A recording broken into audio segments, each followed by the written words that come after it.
lack of surprise is something that I have heard a number of times today from people, not just in Manchester, but in other parts of the country. Let's bring in Paul Stott, who's Head of Security and Extremism at the Policy Exchange. It's a Conservative think tank. Hello to you, Paul. Hi, good afternoon. Good afternoon, and thank you for joining us.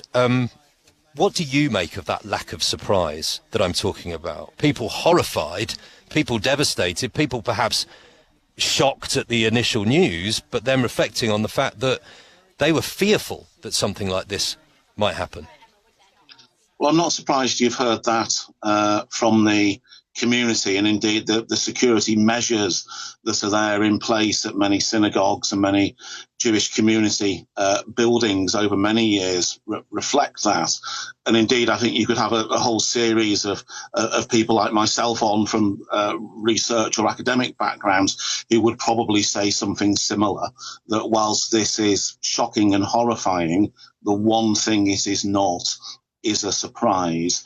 I think we probably knew something like this could happen, and sadly today they've got through. And indeed, you only have to go back a few years, back 2012, for example, there was an Al-Qaeda inspired plot targeting Jews in Manchester that led to convictions. I think there's another court case, a more recent one, pending.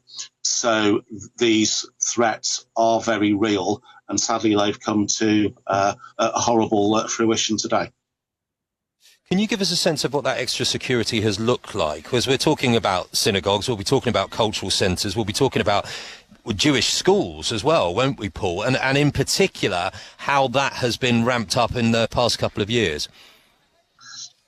Well, I'm not seeing it so much personally at the institutions. I have on some of the protests and demonstrations, and it can take anything from, having trained security staff trained in martial arts there, marshalling the event, through to what I think we saw at the synagogue today, which was door staff again who are trained similarly in terms of dealing with threats, who've got a protocol that they follow when there is a threat. And indeed that seems to have worked successfully, that the attacker was locked out and the police were able to deal with him, and the people who go to the synagogue were safely secured inside, and so others did not come to harm. You will also see things like patrols in a particular community, either on foot or by vehicles around Jewish community centres, buildings, as people are going to synagogue, etc., etc. So it's a sense of presence, but also a sense that something unfortunate could happen very easily. Yes, indeed. And some of the reports we've had today seems to suggest some real bravery on the part of some of those security figures at the synagogue as well. We've talked about the fact that it's Yom Kippur today, the most important day in the Jewish calendar. I wonder, these high holy days, as they would be described, do Jewish institutions coordinate with police, counter-terrorism units? Are those conversations had during what would inevitably be deemed as high-risk periods, I suppose, Paul?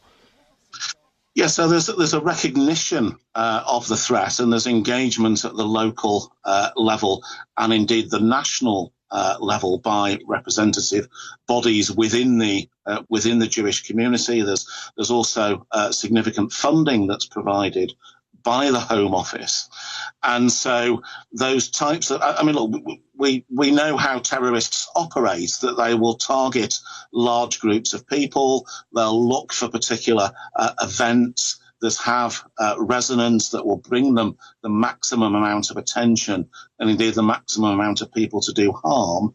And so unfortunately these types of religious festival occasions, that's precisely when the threat is greatest and precisely when those conversations will be happening. Thank you very much indeed for that, Paul. Much appreciated. Paul Stott, who's Head of Security and Extremism at the Policy Exchange, a Conservative think tank.